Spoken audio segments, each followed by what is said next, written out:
월말 김어준의 김어준입니다. 과학 전 분야를 통섭하는 시간. 박문호 박사님. 안녕하십니까. 예. 자, 이제 새로운 세상이 열렸으니까 하반기 학습 탐사도 이제 모집에 들어갈 타이밍인데 일단 일정이 어떻게 됩니까? 8월 말에 생각을 하고 있고. 8월 말. 예. 여름 휴가 끝 무렵이 좋거든요. 우선 8월 말이고 기간은 얼마나 됩니까? 기간이 2주 정도. 2주. 예. 지역은 지난번에 얘기한 대로 북유럽? 그렇죠. 올 초는 남유럽을 갔죠. 그래서 큰 덩어리 남은 게 북유럽, 독일, 네덜란드, 스웨덴, 노르웨이, 발트에 있는 쪼매는 나라 3개 있잖아요. 그건 지나가면서 발트 통과하니까. 삼국. 그렇죠. 발트 삼국. 예. 자, 그러면은 학습 탐사의 분야는 어떻게 됩니까? 예. 남유럽 쪽에 갔을 때는 주로 역사 위주였는데 이번에는 거의 한 반반 정도. 어떻게 반반이? 자연과학 쪽이 조금 많을 수도 있어요. 왜냐하면 스웨덴, 노르웨이 이쪽은 기본적으로 지구과학적으로는 빙하기하고 직접 연관되어 있는. 빙하기. 스웨덴 땅은 지금 또 올라오고 있습니다. 자, 빙하 좋고요. 네. 두 번째는 주기율표.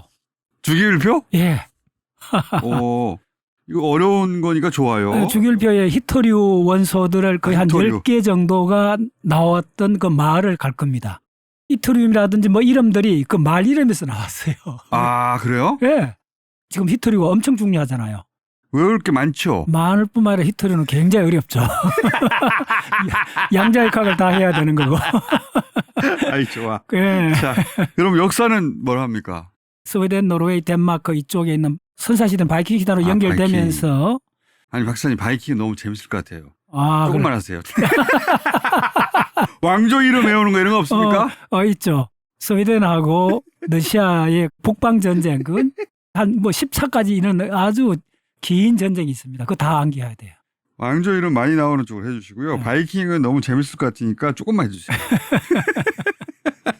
자, 바이킹 역사부터 그쪽 지역의 왕조들, 전쟁들. 예.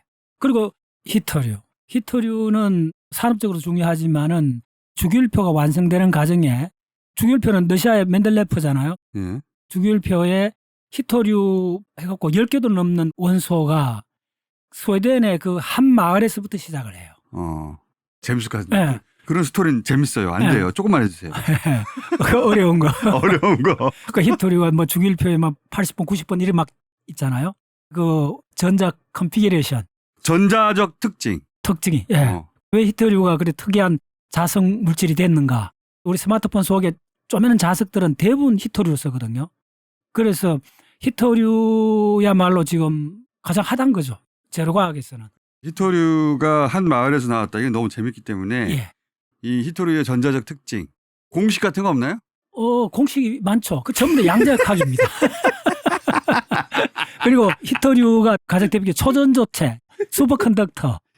슈퍼컨덕터 이쪽 들어가는 거는 무지하게 어렵습니다. 물리학자도 웬만하면 그쪽으로 건치 안 가려는. 좋습니다. 그쪽으로 가주시고요. 자, 히토류하고 그 다음에 또 네. 뭐 합니까? 수학 중에 최고의 추상 수학에 해당되는 그게 노르웨이에서 세계적 천재 2명이 나옵니다. 수학. 아벨하고 리라는 1800년도에 20대에 요절했던 그 아벨. 아벨. 이 사람이 현대 입자 물리학의 거의 아버지라 생각할 정도로. 입자 물리학. 예. 입자 물리학 좋아요. 입자 물리학. 지금 안 그래도 저 훈련센터에서 입자 물리학. 입자 물리학 좋아요. 입자 물리학. 오케이. 입자 물리학이 제일 마음에 드네. 예. 그건 완전 머리 지날 겁니다. 입자 물리학. 좋아. 입자 물리학의 수학적 기본. 예. 그 기반을 마련했는 바로 아벨, 그다음에 리, 이 두 사람이 태어난 곳이 노르웨이고 그 수학 기념관이 다 있을 겁니다. 그쪽은 이제 전부 다 현장에 가갖고 리의 대칭군 이게 어떻게 나왔는가를 다 공부를 하는 거죠. 거기까지 가서 수학 기념관을 가는 것으로. 네. 입자 물리학은 리군이라 그래갖고 흔히 말하는 그 스탠다드 모델에서 U1, SU2, SU3.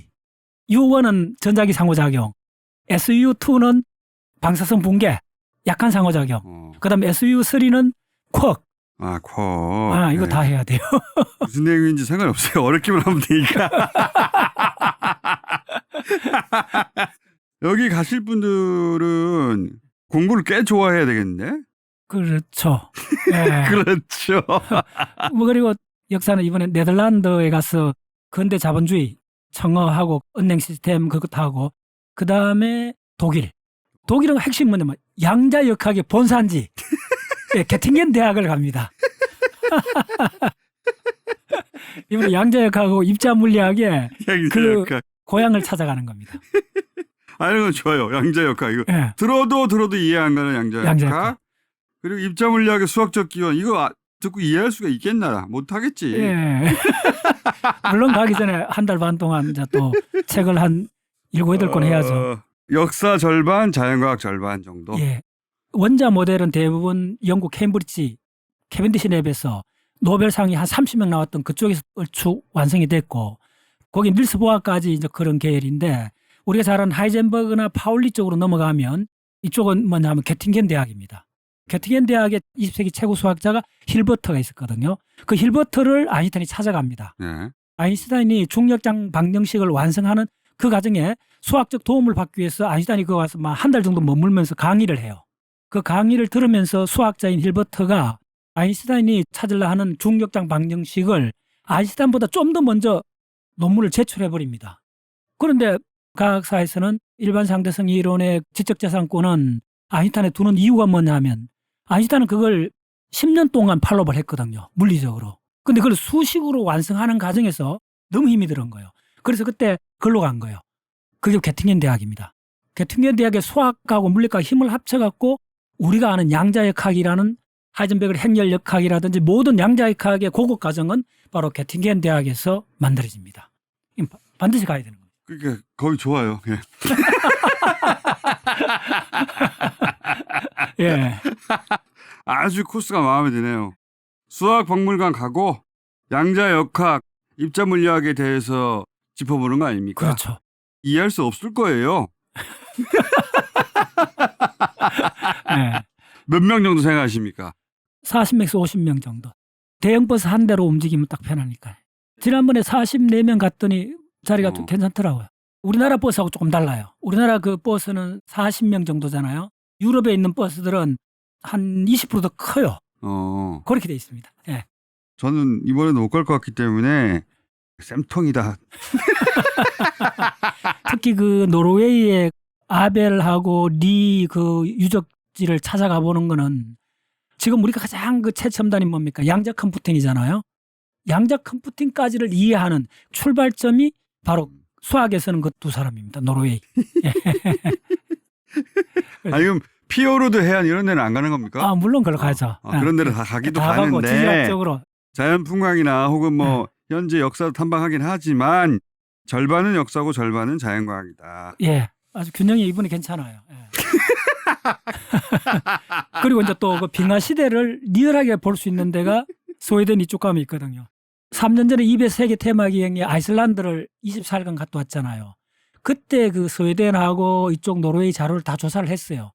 특히 그 지구가 근대 주기율표가 만들어지는 과정 아주 총체적으로 볼 수 있는 데가 북유럽 쪽이에요.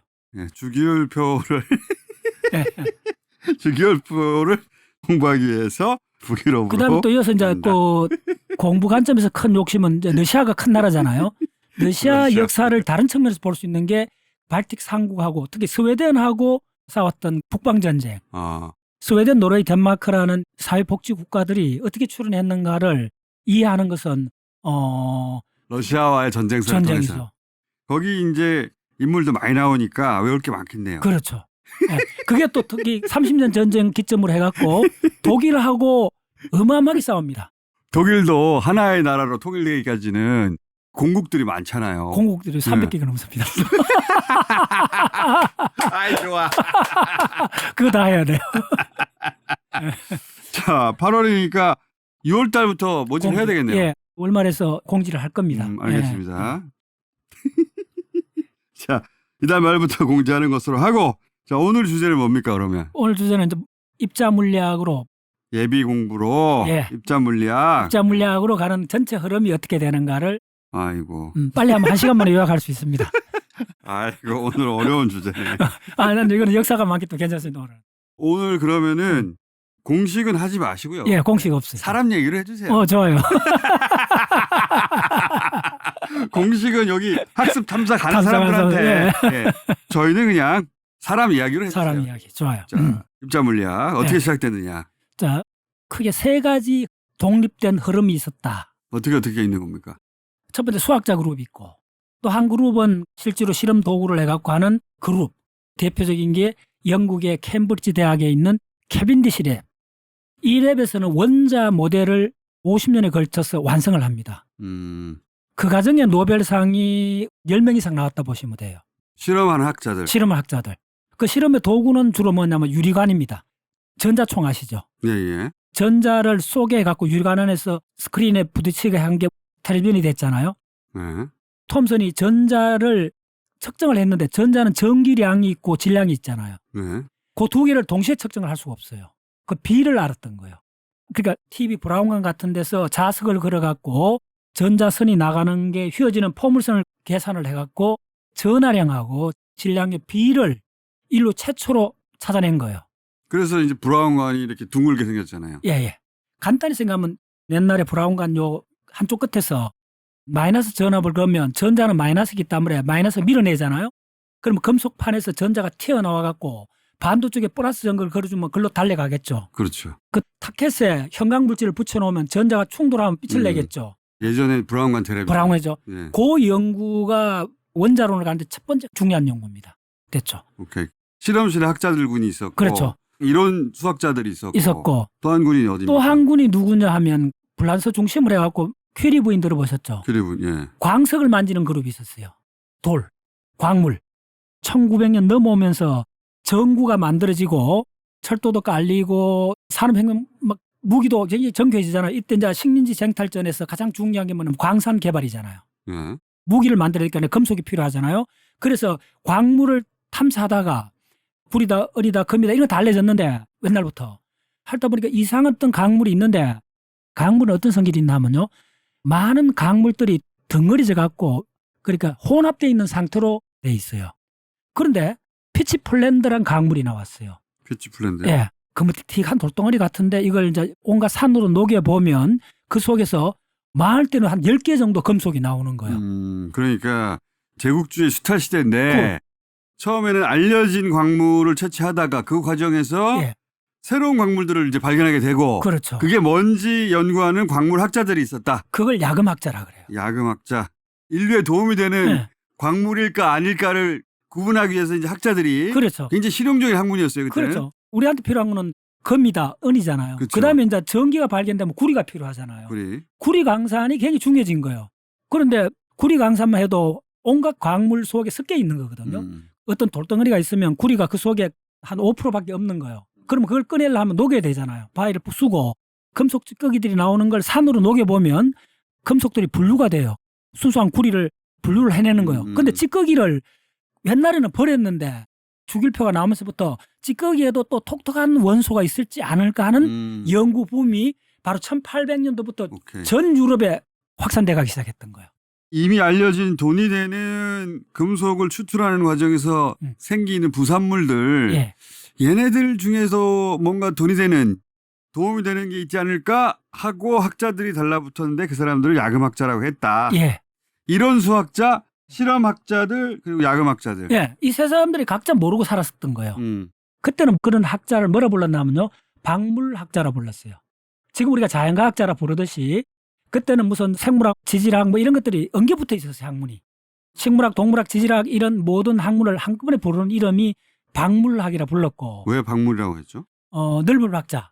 자연에 있는 모든 웬만한 건 다 커버한다는 다 뜻이구나. 커버한다는 거죠. 그래서 찰스 다윈 시대만 해도 내가 생물학자라고 이렇게 주장하는 게 아니고 대부분 학자들은 특별히 물리학자 몇몇 빼고는 대부분 나는 박물학자야 이렇게 해요. 오케이. 그래서 박물지라는 그 책이 유럽 문화사에서 한 획을 끈 저술입니다. 찰스 다윈 시대 1800년 중반까지도 내가 생물학자니 뭐 식물학자 이런 개념이 그런 구분이 없었다. 전부 다 박물학자라 불렀던 거예요. 자, 그래서 프랑스에서 돌덩어리가 메인 관심인데 이 돌덩어리를 1900년 초입니다. 베커리라는 사람이 망치로 치고 뭐 이렇게 실험을 하다가 종이에다 사갖고 서랍에 이어놓고 휴가를 갔다 온 거예요. 며칠 후에 와갖고 서랍을 열어봤는데 어마어마하게 중요한 이야기입니다. 그 피치 플랜트라는 돌덩어리에다가 종이를 싸뒀어요. 싸놨어요. 근데 서랍 속에 넣어놨다는 거예요. 그럼 어떤 빛도 들어올 수 없죠. 샀던 그 포장지가 뭐였나 하면요. 강강지였어요. 필름 같은 거였어요. 그런데 그 돌을 샀던 종이에 점이 찍혀 있는 거예요. 빛이 없는데. 빛이 없는데. 감광지는 빛에 반응하는 건데. 반응하는데. 어허. 그 무렵에 사진이 발명됐었거든요. 1800년도 후반에 발명됐고 그런 강강지가 있었기 때문에 그걸 이제 이렇게 덮어 샀는데 서랍 속에 있으니까 어떤 빛도 들어가지 않았잖아요. 그럼 유일하게 나오는 거는 광물인데. 강물에서 뭐가 나왔다는 거예요. 그치. 그게 바로 방사선입니다. 아하. 그래서 방사선이라는 연구가 1900년 초부터 특히 불란서 중심으로 강물학하는 사람들이 이제 확 불거지기 시작한 거예요. 너무 신기한 이 광물에서는 햇빛을 받지 않았는데 스스로 네. 어떤 선을 낸다. 선을 낸다. 그리고 방사. 아, 그래서 방사선이라고 방사. 그렇구나. 그러니까 사방으로 어. 부채살처럼 나가는 선이 있다. 뭔가 지나가서 종이에 부딪혔기 때문에 이렇게 방사선으로 나가는 어떤 에너지 흐름. 그러면